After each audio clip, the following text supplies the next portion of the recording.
Okay, kind Oh of like. fuck. Cheap jacket bottles.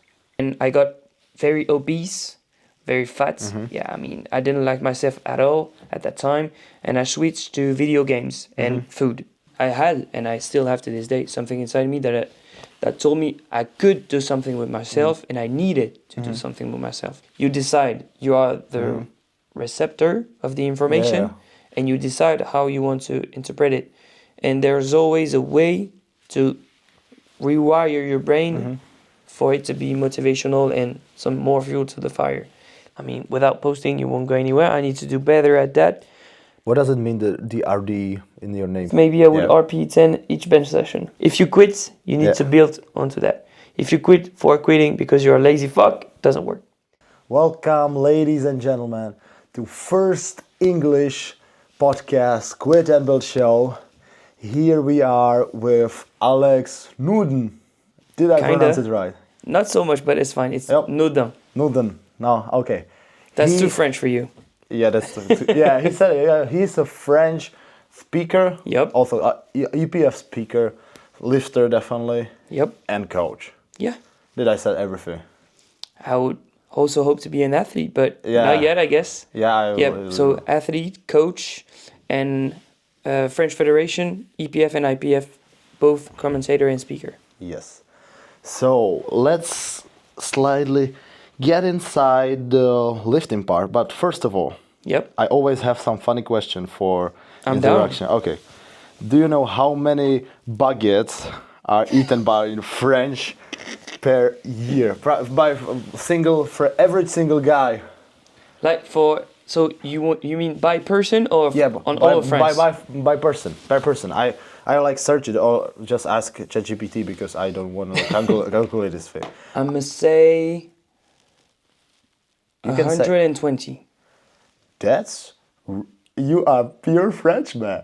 Like really, because I always have ABC, Yeah. and the A was 230, B was 125 on average, and C was 320, So that's B. and it's B.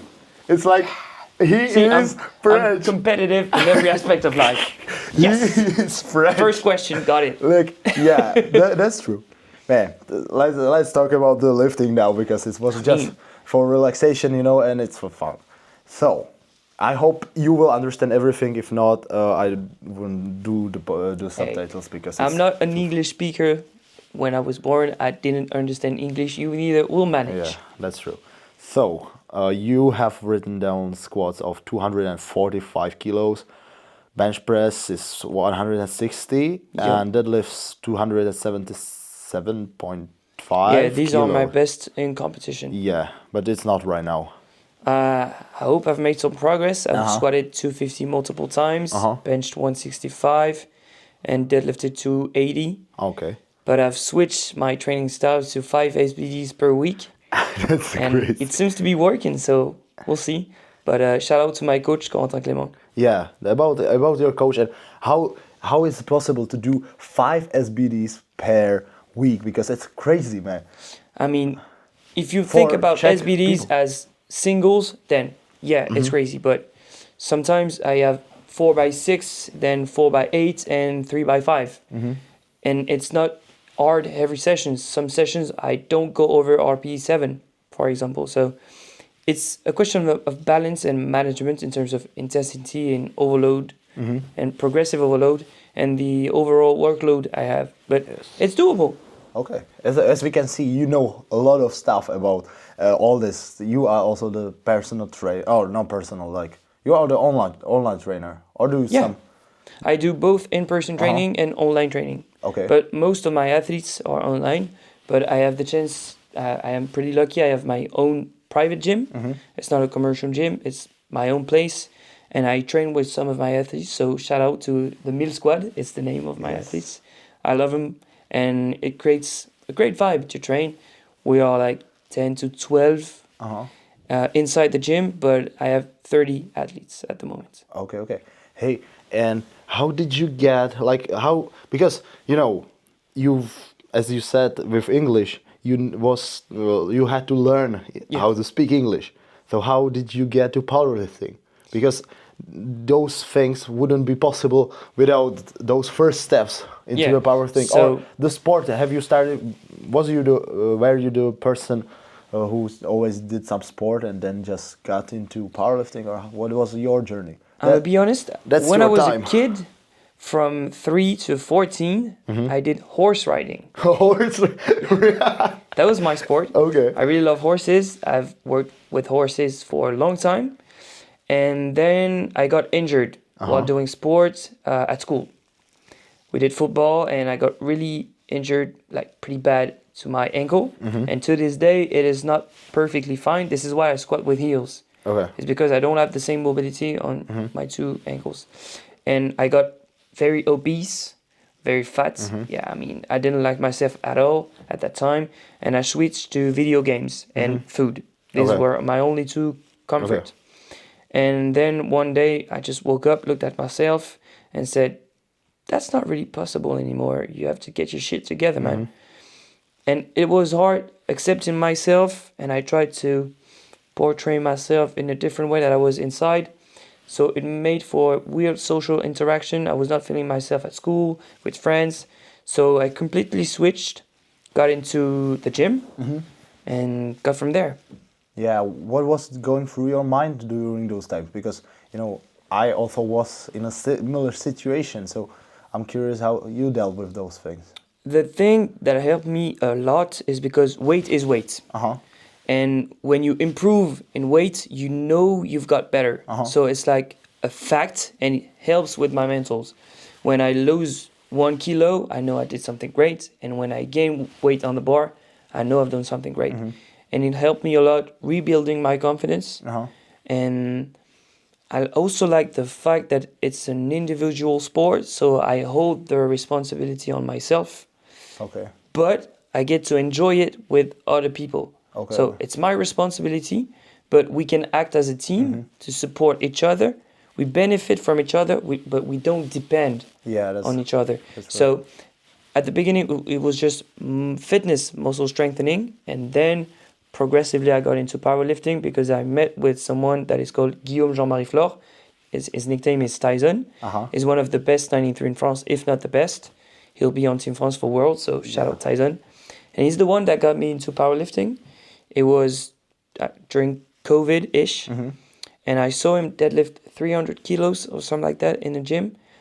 Went to him, we started discussing, he got me into a club, etc. So yeah, shout out to Tyson. Okay, so just your way. But I thought previously, like when you were the fat guy, the fat computer guy. Yeah. And how did you make the decision?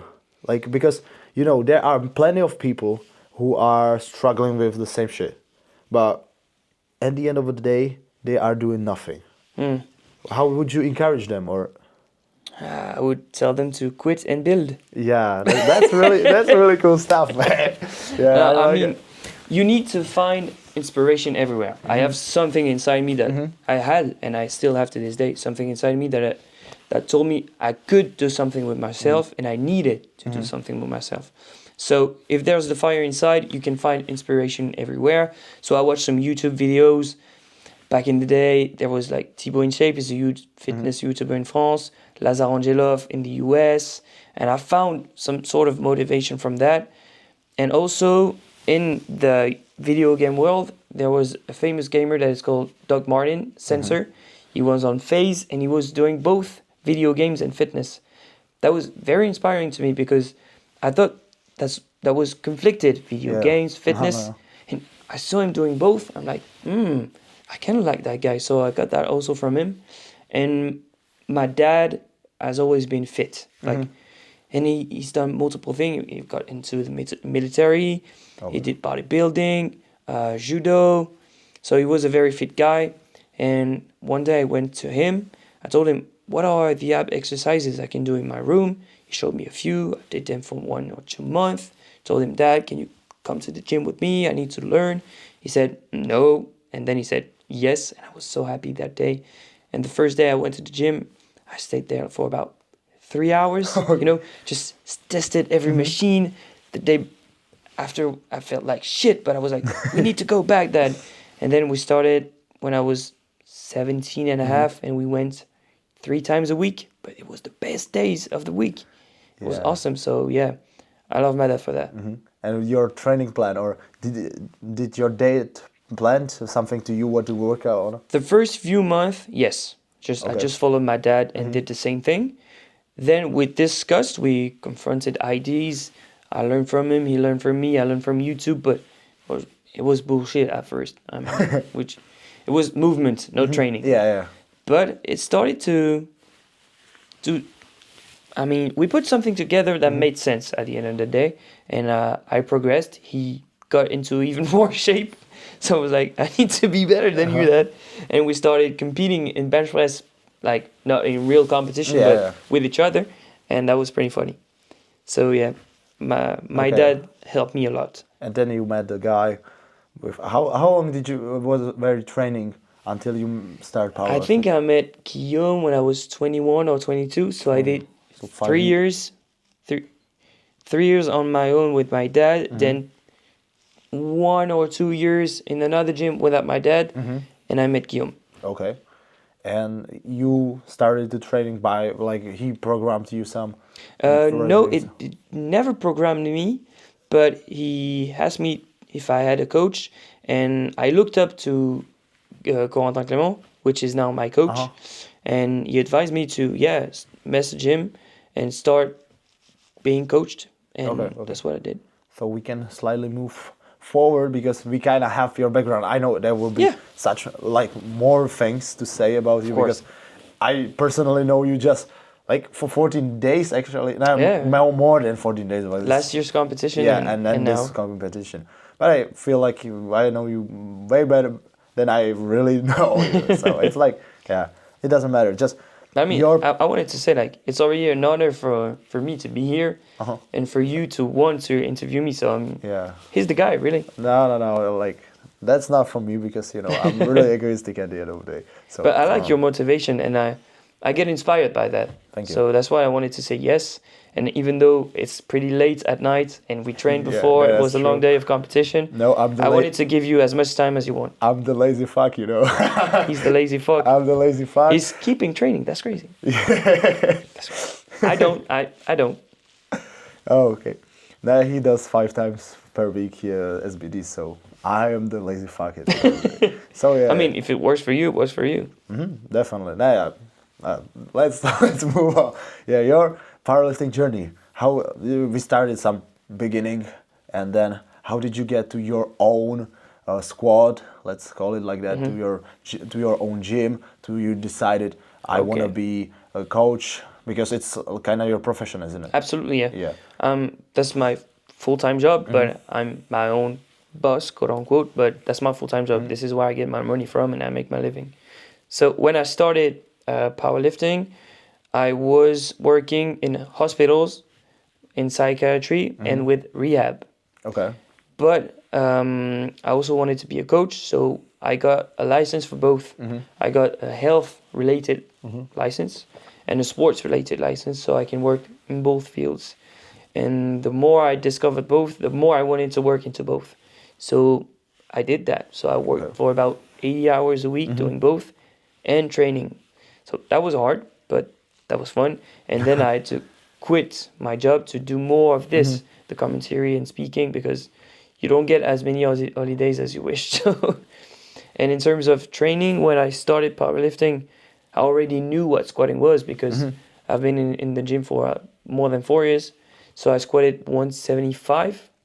So it's not horrible, but it's okay. for a Alright. powerlifter, it's pretty trash. Yeah. So from 175 to 250.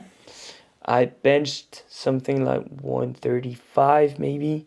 45 is So I was 1v1ing my dad pretty much every session.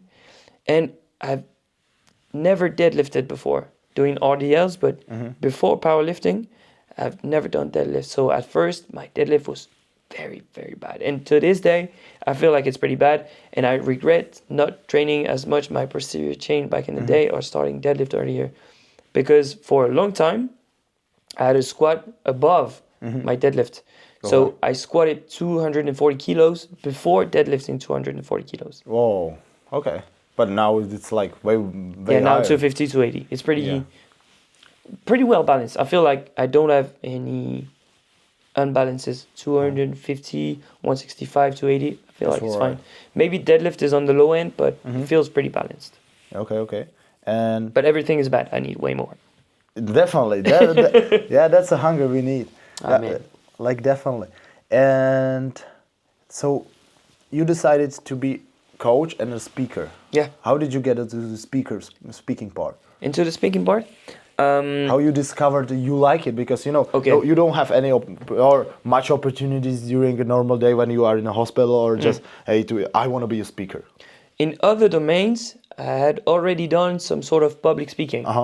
So Which form? So just this for me maybe more. comedy, and when I was into health, I needed to intervene in with the patients, but some sort were group sessions. So I needed to talk to like 12, 20 people, etc. So I had already confronted myself to that fear and got some experience under my belt. But the real story is I never planned to be a speaker. Okay. I got into refereeing first.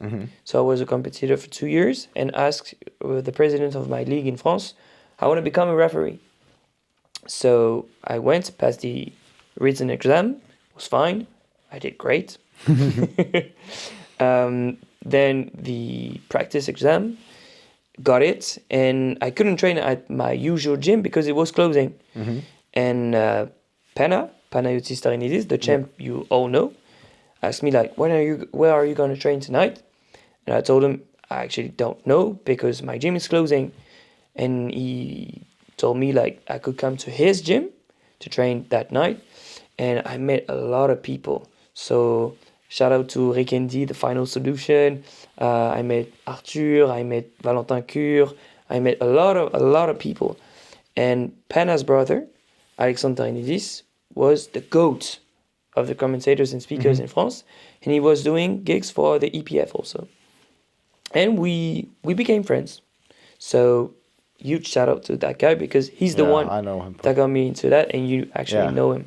And we miss him because he moved out to Luxembourg, so he doesn't have as much time to do these gigs. But I think he's going to be at Worlds, and he's planning on doing some more. But he got out of it for a few events. But so I went to the gym, got a few new relationships, and I went to the gym multiple times, and the opportunity presented because he needed a team for French Nationals 2022 or 23. Okay.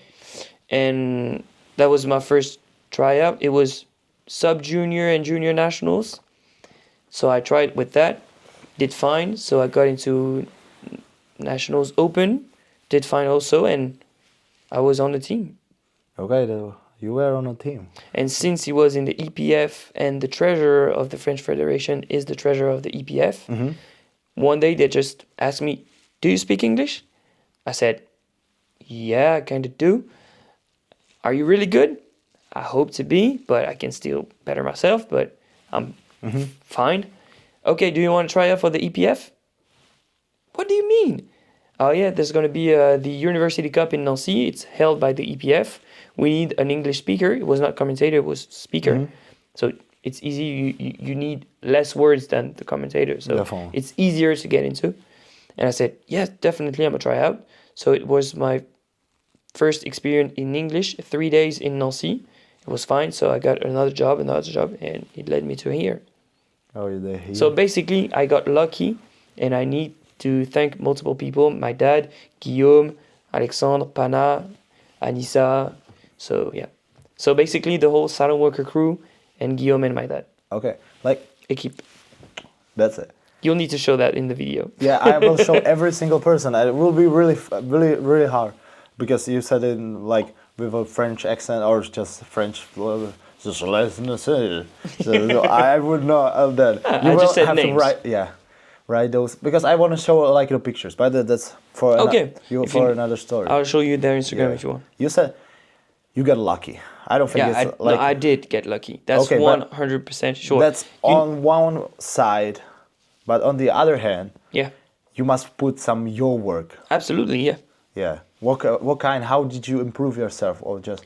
once again, you won't believe me, but I got lucky because my mom works exclusively in English.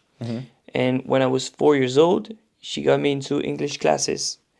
So really early on, I started speaking English.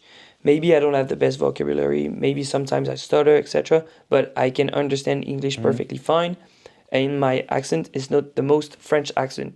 Yes. So I can get along with different types of English speakers and I understand. And so that's basically my luck because without my mom getting me into these classes today, I would not have passed my bachelor exam in France. And we have all also, it's like on a it's like high school level, I think. high school. Yeah, probably. Like No, college. Yeah, college. Well, college. We don't know. It's just So both have a high I school, would but not it's have just- graduated college without English, and I would not have got these opportunities without English. So I basically got lucky at 4 years old that my mom got me into that, you know. So shout out to my mom. I'm just shouting out everyone. it doesn't matter. But just you need to be grateful in Yeah, life. You need a to lot. be grateful. a lot. So that's what I'm saying. I'm grateful to have this podcast with you because it's you, a great opportunity for me to thank a lot of people. Yeah, that's true. If they will take a look on it. I mean, if you clip that from Instagram, I'll share it yeah, with them. definitely. I will definitely do that. And that's also opportunity for me to meet you more, like deeper. In depth, yeah. Yeah, in depth. Yeah, that's maybe better than No, it's- deeper. As long as we understand each other. See, we I'm also stuttering. I'm not the best English speaker, man. I'm just lucky. Yeah, that's true. But man, I don't think it's like how do you train like for those? Do you train or prepare Yeah. yourself for? Oh yeah, 100%. And how? I don't know if you've listened to that podcast. I think I'd advise you to listen to it. It's the podcast with Rossolori and Ryan. So Rossolori, the best 83 in the world, now Okay. 93. And Ryan, Six Pack La Patate, the Yeah, host yeah. of King of the Lift and the best commentator on earth in powerlifting. Yes. They made a podcast as to what it is to be a commentator and how you can get into it, how you can get better, etc. So I listened to that, obviously.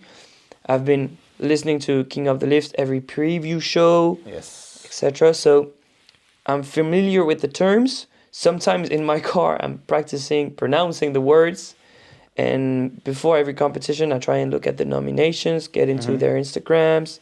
So yeah, a bit of preparation. Okay. I'm not as knowledgeable about equipped because this is my first equipped gig, but I tend to be a bit knowledgeable about the raw side of powerlifting.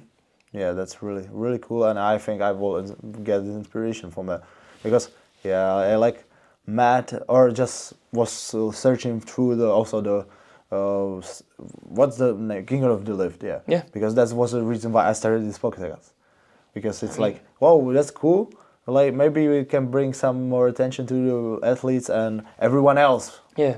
than But just you want to know something funny? I feel like it was a crazy moment for me, but I got the opportunity to do a commentary session with Ryan once. Okay. Because of Silent Worker. Silent Worker Meet Prime Time happened. So there were like world-class athletes, Jerins Kingamu, Emil Krastev. It was crazy. And they told me you could be the co-host with Ryan. And I blushed. I was like, oh, he's like the GOAT. I don't admire him, but I get inspired by what he does, and I feel like he's the best. So I was a bit shy, you know. It was a weird feeling, and I felt like I had the worst squat session ever as a co-host. I was bad, like bad pronunciation, bad timings.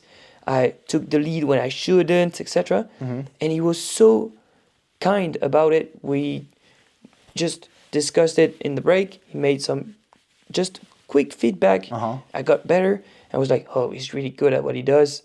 And I got better from that and kept on listening to what he did at Worlds. I keep on listening to what he's doing. And I feel like I can get a lot better still by listening to what he does without trying to copy him. Yeah. Because if you sound like a copycat, you will sound bad because you're not sounding like yourself. It's not like, oh, this is not Alex, this is bad Ryan. But you can still get a lot of inspo and a lesson learned by listening to Ryan.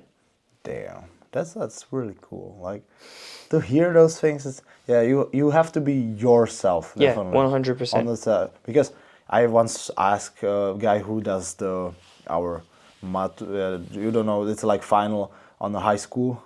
Before that, you have a ball where you dancing and that's. Oh, okay. And there's We don't have that. Yeah, and there's one guy needed who has a mic and introduce the students and A master of ceremony. yeah, maybe it's the professional. Like we call it like moderator, but it's not. Oh, that's why you have that on your Instagram. I was wondering. Yeah. That's my profile picture. The right now. moderator. Okay.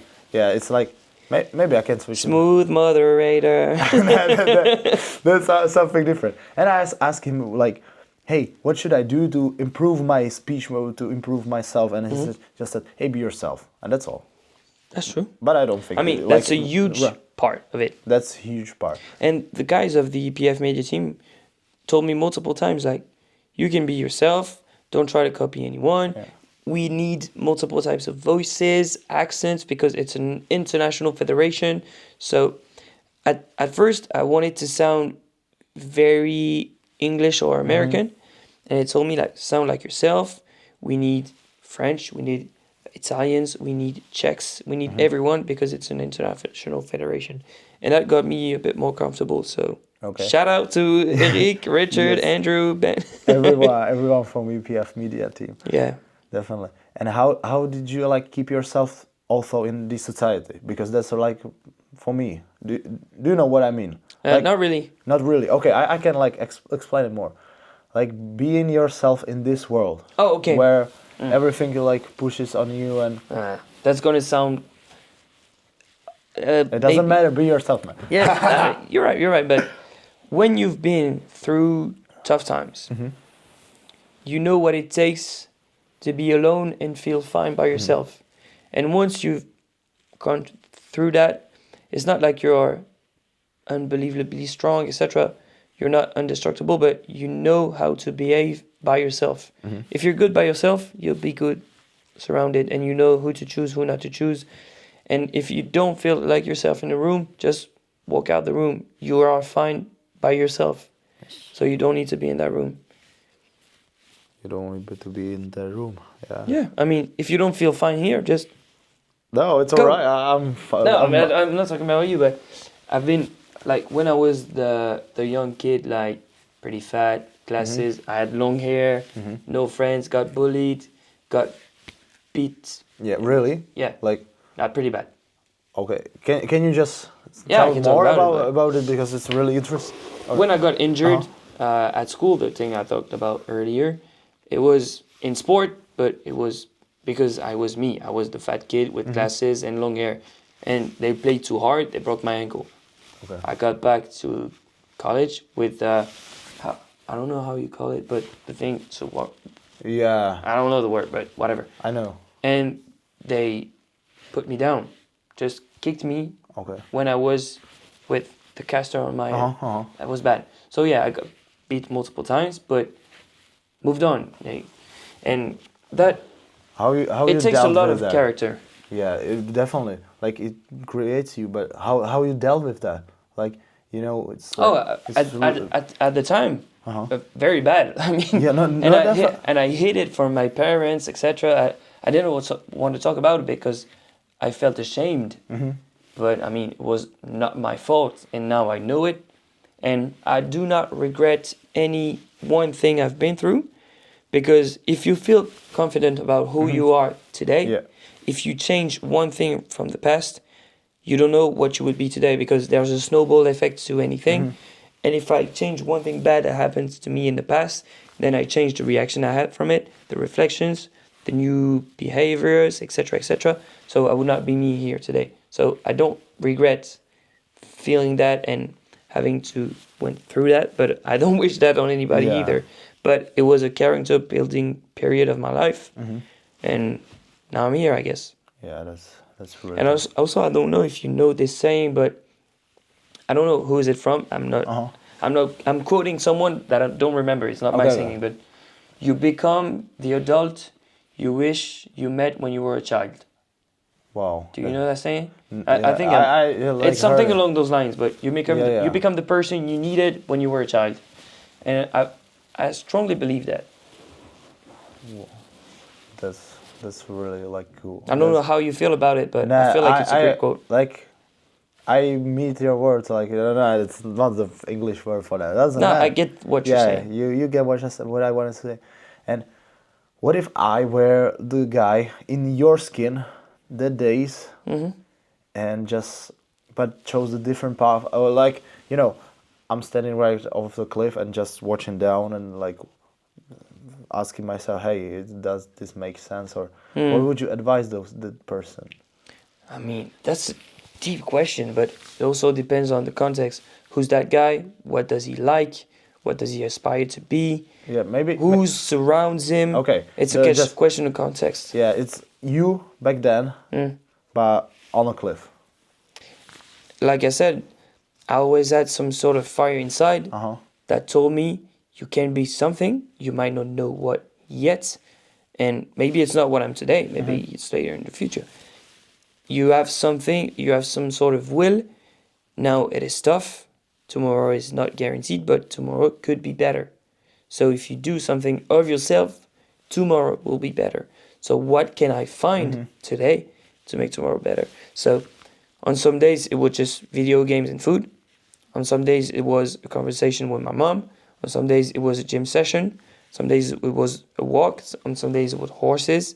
Then it's a virtuous cycle. Like you find something, it leads to another thing, and you keep on stacking small wins, and then it's a pyramid.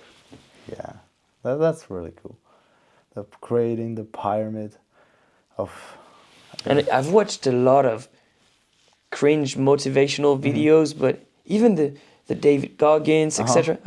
Everyone listen to David Goggins. I mean, who's gonna carry the boast? Yeah, and it's pretty cringe, but I mean, it's also you can get inspiration from that. And in 2013, 14, it was the tough time, and I watched a lot of those kinds of videos, but back in the day, and they were like, you decide the way you perceive the world and the way you perceive information. Oh, someone criticized me, that's bad, wah, wah. Or, oh, someone criticized me, that's fuel.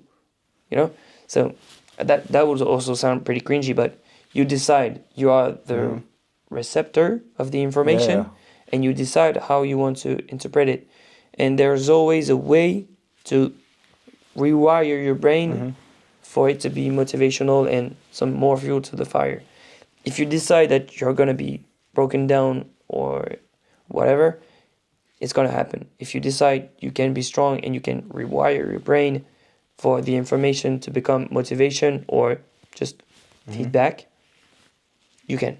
Yeah. You decide. And you learn those things like what you are saying right now to me. Also, you're athletes or no? Absolutely, like, yeah. Like during. And how does it it's work? also a different type of communication with every athlete, because some athletes need to be pushed a bit more. Some you need to be more of an empath, talk slowly, on the phone, no messages. It depends to the athlete, but the way I perceive coaching and life is what I put into my athletes also. But that's why with some athletes that I've been having for quite some time, we started working together when they were sub-juniors. So when you're a sub-junior, I mean, you do dumb kid things. It happens.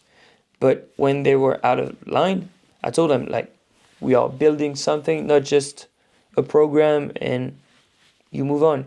It's a relationship. We need to talk like this, like this, like this. And if you have something outside of your life that interferes with training, feel free. We can have a conversation, we can talk, we can plan something. And it led to more confidence. And so the training got better from that. And we had deep discussion with some, and we don't need to have some with others. It depends on the people, but I'm always open to discussions. Yeah, that's really cool. Like, and but sometimes I'm a poor communicator. Sometimes I'm the worst. On my worst days, I mean, I can just send a voice note to the athlete like, "That was dumb. What did you do?" etc. I'm not the best always. I'm portraying myself some way, but yeah, sometimes I'm the bad communicator and the athlete is good. I don't want to say I'm the best ever. Or, no. Yeah, you're the human as everyone is. 100%. So it works. Let's climb on a kind of service because we went really deep right now. I'm following you, man. And then, okay. I was not expecting to go to the beating part and bullying, but we went there. But I'm open. I don't care. Yeah, it's really impressive. It's real life for me, so it's not and I taboo. think it's really inspirational. But I would like to ask you how much you charge for coaching, because it's like information for my viewers, because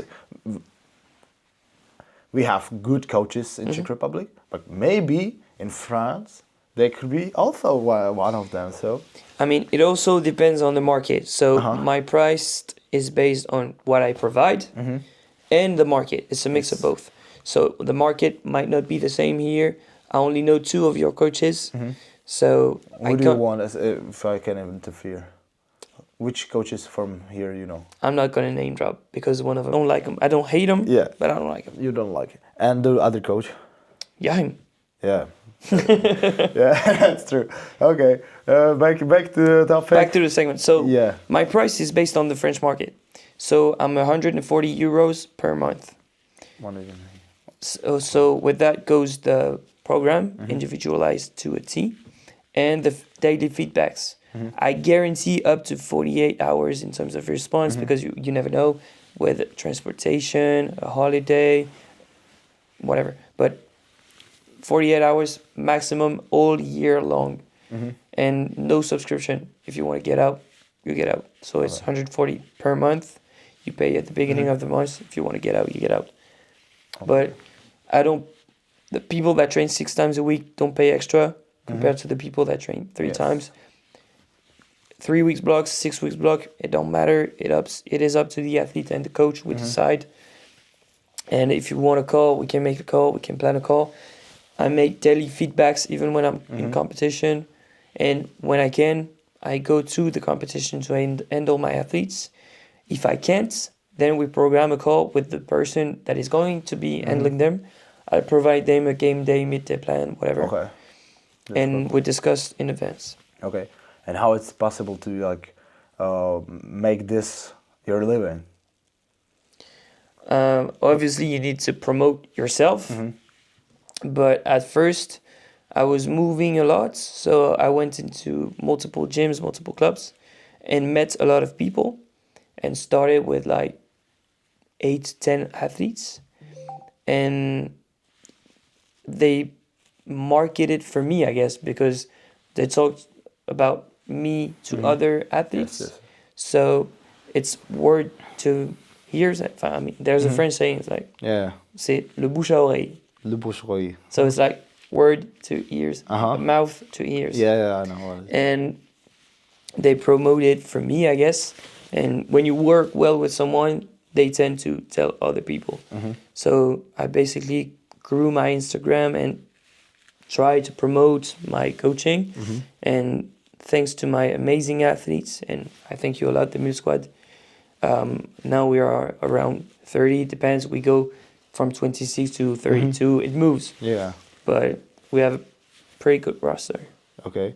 And you spend... But at first, I was not 140 euros per month. Definitely no. At first, it was 80.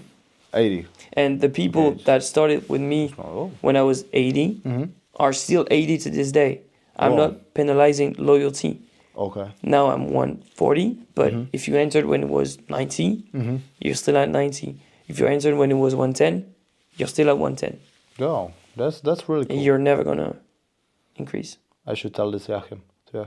Hopefully, you will be the inspiration. Does he know about us? About what? About the prices. Yeah, but the thing with if you probably don't know. I mean, they probably don't know, but maybe they know Yahim. Yeah.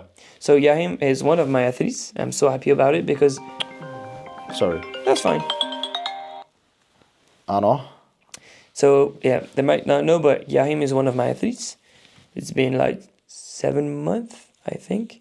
He's one of my 2 international athletes, and I did Yahim a favor because I know the market here is not the same. And when he entered the Mule Squad, it was already 140. But since he's from Czechia and it was different for him, it was planned to be 110, and he's staying 110 forever. Yeah. I mean, I know 110 for the coaching market here is a lot. Yeah, it's a lot, but you provide a lot. And we got in touch when he was a sub-junior. So that plus that made for a difficult situation. And I was interested in working with him because he was very passionate and we had interesting discussions last time around. We discussed about programming, etc. And it was not promotion; it was just friendly discussion. Yeah. And I feel like he liked the energy that I brought to the gym, like some sort of bully in the gym, you know. Yeah. But we started working there, and I'm very happy. He's now done tremendous progress, even though he faced some adversity, illness, etc. He did a great competition, qualified for Europeans, World, etc. So he's looking extra good, and I'm hoping for some more. And now, does he consult like our program with you sometimes? Not for yours, Not for mine. but Why not for mine? because I feel like he trusts what he does with you. You only need to follow your RPE, but you don't. Yeah, maybe that's a problem. And how you deal with those things, like with your athletes, if they are like do not listening to you, but still paying It you? happens. They still It happens. Sometimes it gets frustrating. So shout out to Wissem, because it's one of my athletes that knows we go head to head like at least once a month. But sometimes I'm wrong. Sometimes he is. I know what you mean. But it happens. Sometimes it's just education. Someone might not really know what to expect from RPE training, etc. And sometimes I just program the weights. Sometimes a mix of both. And I get that someone might need a few different ways to explain the same thing to really grasp the concept. So I try to reword what I'm thinking, Yeah. and it tends to work. Okay, that's cool. And like, does this to reply every single guy, and it takes so much time also during a day, or Yeah. what? Like, how does your normal day look like? I wake up, Yeah, just no. Okay. drink a lot of water, walk my dog, and while I Yeah. walk my dog, if I have some long audios to listen to, I listen to them, reply, get back, eat, program, do the rest of the feedbacks, then go train myself. So I'm usually not getting into training if I have messages that are over 24 hours. Okay. That's something I'm pretty set on. Okay. And but it does not like, and I cannot imagine that replying to every like how you said 30 clients you have. Yeah. 30 clients. Okay. That could be like At the moment, it might be 28, but it something doesn't matter, just around 30. I think you can work up to more than that. I Yeah. know some French coaches go up to 45, maybe Oh, 50. that must be great. I know like Joy Flex, I think he went up to 70, something like that. Yeah. So yeah, Joy Flex, huge inspiration. Go watch his YouTube channel. Okay. He's the goat. This it doesn't sound French, so I will definitely Yeah, rewatch Joy it. Flex is only English. Yeah, I know. So I will take a look on it, and it's like, and when you do not work and do not train, Yeah. what are you doing, or what do you do like better? I still do a lot of video games. I play a lot of video games. I spend some time with my lovely lady. That's also a powerlifter. She's gonna be at Worlds for Team France, so I'm so proud of her. So yeah, basically that. Play video games and spend some quality time with the dog and the lady. Okay, and But powerlifting takes a lot of space. yeah, and how did you do math, like on a In the gym? on a meet or in the gym? Yeah. We first met in the first competition. I was a referee on the one I passed my exam before becoming speaker, etc. But I was with someone else at that point. But that's the first time we met. Yeah. And I think like maybe 6 to 8 months later, we met again in a different gym. Can you translate it to years? 6 to 8 months. It's like 3 years. No, six to 8 months. So Yeah, like, 6 to 8. Yeah, 6 to 8, not 6 Yeah. to 8. Okay. and yeah, something along those lines, half a year. Yeah. And we met again at a different gym, and we connected immediately. Yeah, like the vibe was the same. Yeah, the vibes were on. We went into some walks just after training, get some steps in, talked about life, connected, and 2 weeks later we were together. That's great. That's pretty great.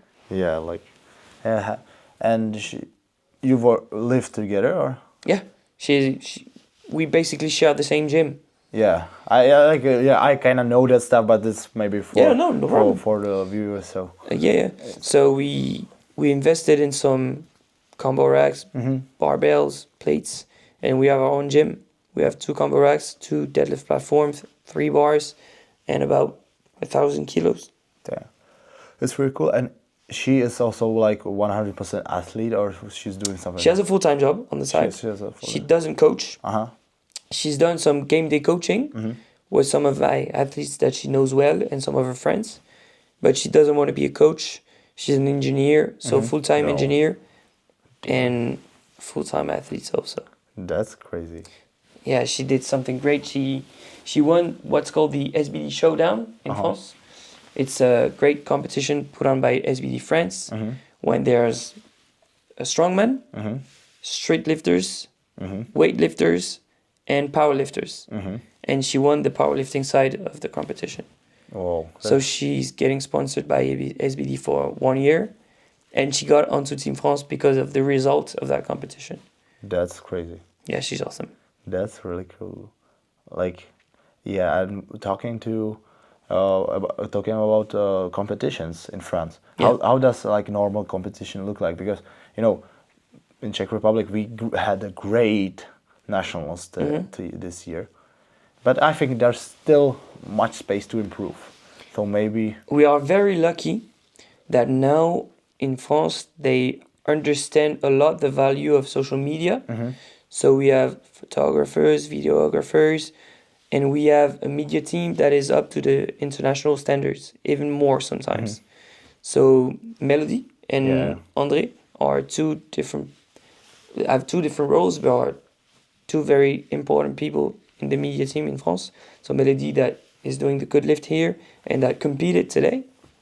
And André Peters is the head of the French media team, and they have great equipment. So huge screens, multiple cameras, lights, fireworks. yeah, It's awesome. And the quality of the warm-up room depends on the region, but it's always pretty good. yeah. So you need a lot of money to do. But the president Stefanato and the treasurer Xavier de Putorac are very invested, and even though they might seem old and like old school, they listen to the younger generations, and it keeps on progressing in France. So I'm pretty happy about that, and pretty happy to be on board with that. Yeah, that must be crazy. I think we're all pretty lucky. We just had French junior nationals, and it was up to the European standards, maybe better. We had a 5 combo rack warm-up room with 4 platforms. We had the Czech spotters and Slovak spotters. We had like 2 giant, maybe 3 giant screens, fireworks, and it was like in an area that's a gymnasium made for a different sport, but it was awesome. It was awesome. It was awesome, and also great speaker. Or were you the speaker? I have a team in France, so it's not only me. I have a great team. Like So- you are the leader of the team, or you said Yeah, I don't like to call myself that, but yeah. I'll drink some water. Yeah. So you do like Thank you. you learn them yourself, or just I mean, How does it some work? of them. Because- At first, the leader, I mean, the manager. Of this okay, yeah. Was Alexandre Tarinidis. Uh-huh. And when he moved out, someone needed to step up, and the president asked me. So it was a bit weird at first because there was a mishap in communication with Alexandre. So I was very sorry about what happened because he thought he stayed in the role, etc. But we got that all cleared up, and he knows I can fully say that I didn't mean to push him out, and I fully love him. Only gratitude, and he can be on the team whenever he wants. One message is in. But yeah, now I lead the team, and I passed, how do you say that, but like a formula, I don't know. Yeah. But a recruitment formula for people to see if they are motivated, and I had 47 responses from people that said, I want to be a speaker, I want to be a commentator, etc. So we did some interviews, and I selected 7 people. I have 2 coaches, 3 athletes, and 2 just powerlifters. And we have a strong team now. Yeah, it's like, yeah, I got so many ideas right now. And like what to do? Like, I was thinking about something same doing in here in Czech Republic, but when I said it to someone, he says, "Hey, you wanna do that?" I said, "Yeah, why not?" Oh, usually if they have that, the reaction is that it's a great idea. It just seemed too big to be true, but it means it's a great idea. So But it was not only my idea. I mean, when Alexandre was the leader, we brought athletes as guests on the live stream. yeah, that could. And it was awesome because it was like one of us was the journalist and the other was the guest athlete, like the expert. And it was a great dynamic, you know, from the journalist getting the rhythm of the competition down and just bouncing off the insides of the guest. It was awesome. And now we tend to do that. And on the team, we have some junior athletes, open athletes. And so when we have junior nationals, the opens are on the mic, and we have open national, junior, etc. So it bounces.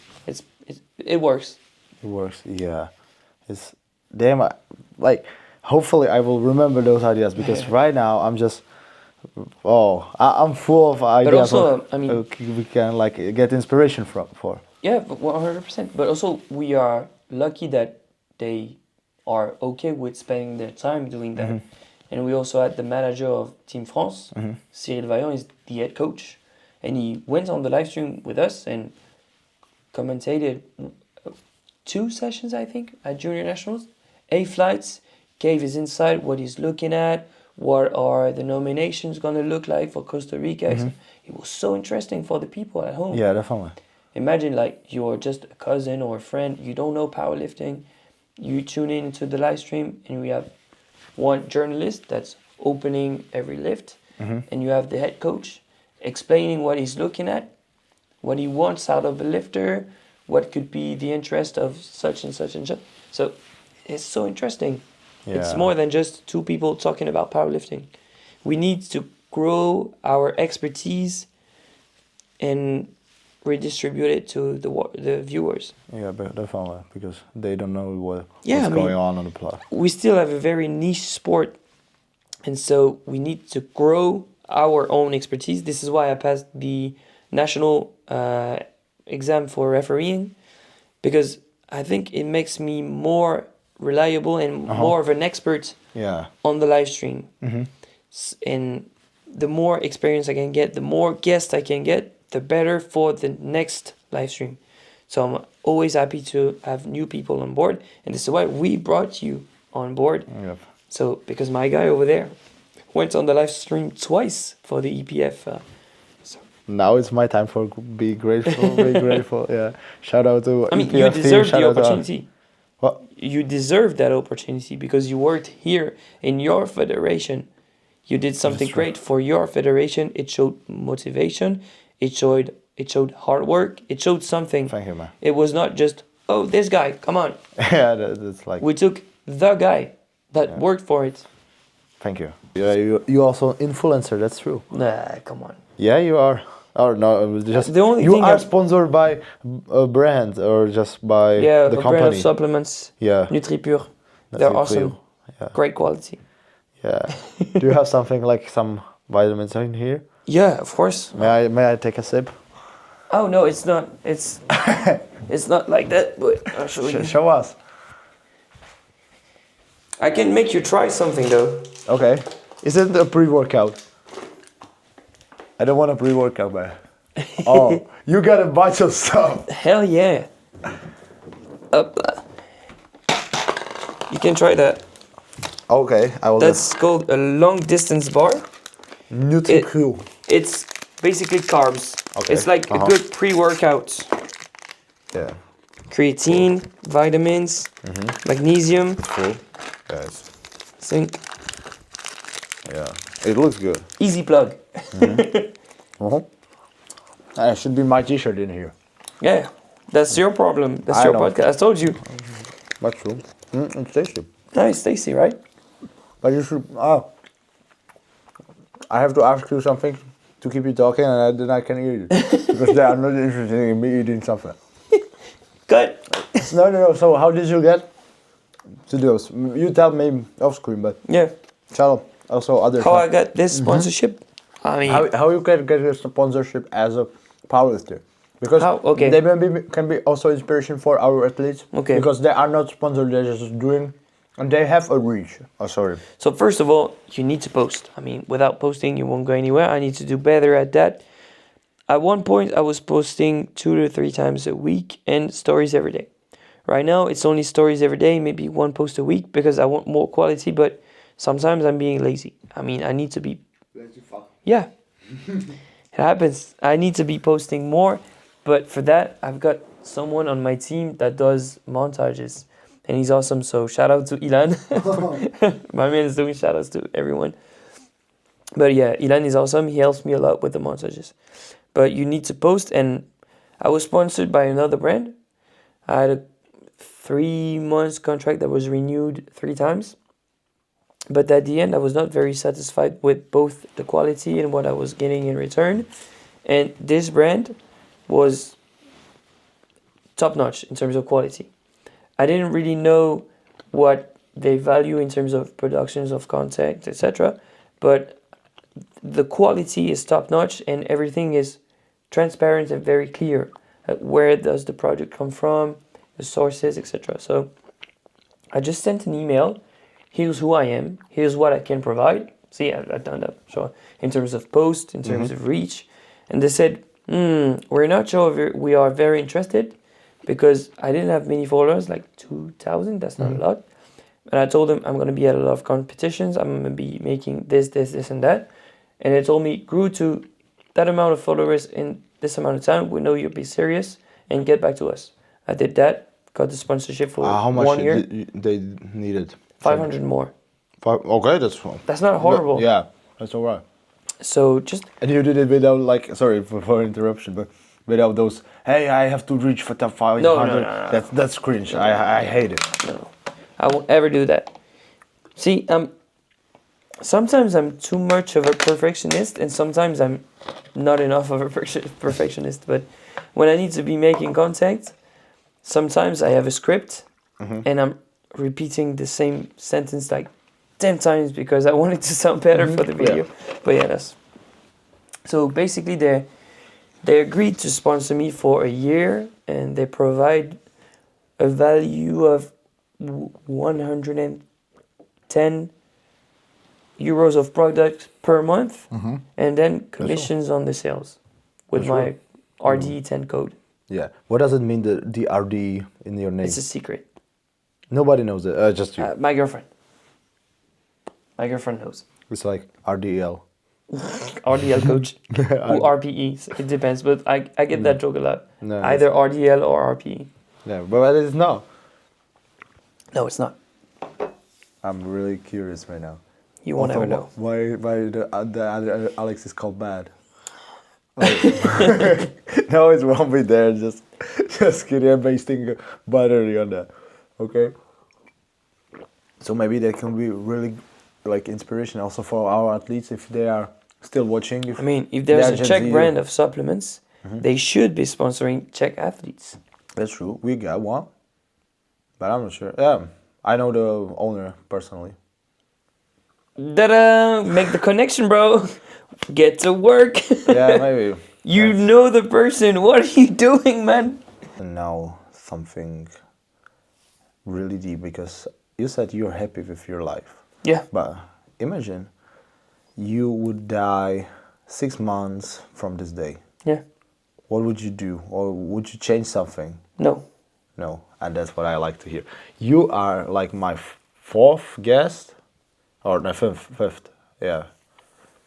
And every single one of them said, no, I would not change anything. I would just keep doing what I'm doing right now because... Except maybe I would RP 10 each bench session. Okay. And maybe spend maybe just a bit more time with my parents. Okay. Because of work, I don't really see them a lot and I owe them a lot. So more RP 10 benches and more parents time. Otherwise, Otherwise, you are perfectly Life fine. is good. That's More podcasts. more I like podcasts. I like. Yeah, you like talking and giving advices. I see it. But you have the value, so definitely. Thank you. I hope. I mean, That's for a French Federation or for someone from France. Just take Alex. He needs to be interviewed a lot because he has a no, lot I need to run interviews. But we Yeah, have maybe. someone in France that travels with the team, and thanks to the French Federation, he runs the Instagram account for French Federation, and he goes to every competition, and he runs interviews with the athletes after every session, and it's awesome. He's called Florian, and so Florian travels with the French team, even when there's a seminar and it's not a real competition. They have a 3-day meeting. He goes, does interviews, films the team. That is awesome. Yeah.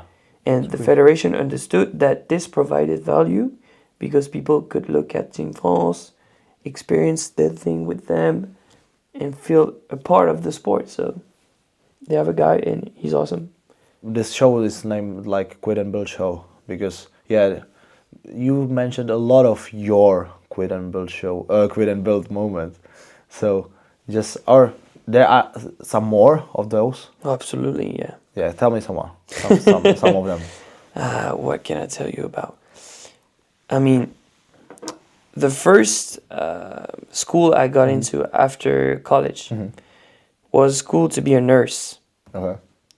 And I quit nursing school because I didn't feel like this was the room I needed to be in.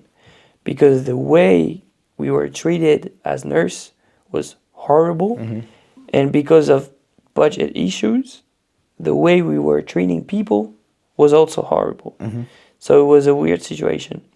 And I said to myself, what if I work as a physiotherapist, a coach, or whatever, something along the lines of health and sports? I think there could be less people in the hospitals. That's true. And it would be more of a passion kind of job for me. So I quit and built. And do you have some more, like something else? It's starting to be red. It doesn't matter. Just talk more. Talk more. What can I tell you? I mean, I have a lot of those, but the first gym I worked at is called Keep Cool. Keep cool. Okay. Yeah, Keep Cool. And it's like, it was an internship when I was learning to be a coach. It was not the best gym, not the worst gym, but it was one I'm grateful to work for 2 years. Learned a lot with the clients, with the team, and at the end of my internship, I got my diploma, my license, or whatever.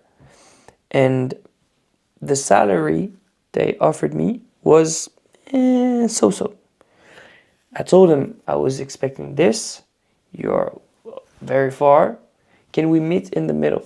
I've been there for 2 years, working extra hours as an intern, etc., etc. And they said, no, you are too greedy. That's not normal, etc. Didn't like the answer. Quit on the spot. Didn't know where I was going. Got into more studies, and this is where I got into the license and diploma that got me into the rehab part, psychiatry, etc. So I mixed sport with health and became what we call in France un APA. It makes for activité physique adaptée, like adapted physical activities for health. And that was the best thing ever. I worked in a hospital for 3 years. It was so awesome. I met some of the best colleagues, Damien, Louis, that I learned a lot with them. And I have also that approach now with some of my clients, the health aspect and the patient, etc. But I also needed to quit that job to be more of a speaker. So it's also, if you quit, you need to build onto that. If you quit for quitting because you're a lazy fuck, it doesn't work. Quit, build. So it's always like quitting because I don't feel like it's the room I need to be in, and then I'm trusting myself to find what's next, or quitting because I'm pursuing something not necessarily bigger, but something that suits me more. Because Keep Cool is fine. The hospital is fine. Being a nurse is fine. It's just not what was what was for me in the moment. Yeah. I'm not shitting on being a nurse. Being a nurse is awesome. I have a lot of respect for nurses, obviously. I'm not shitting on the hospital I worked at. It was awesome. And if I could still be there and get to go on as many speaking gigs as I can, I would. But it was not possible. I didn't have as many holidays as I wanted. So it's always quitting for something or because you don't feel like you are something, you know? So Alex, thank you for accepting being here, for telling us such a secret, but we still don't know what does RDE stands for. And you won't ever know. Yeah. But I hope one day they'll know you got into speaking because of me. That's true. That's true. Like kinda this guy motivated me to do so. So Props to you, man. Happy to have been on the Quit and Build show. It was an honor. I've been speaking all day. Easy to continue speaking. So I'm happy, man. And I hope you do well in the future. thank you, man. So bye and see you next time. Of course. And see you tomorrow because we're working tomorrow. Oh.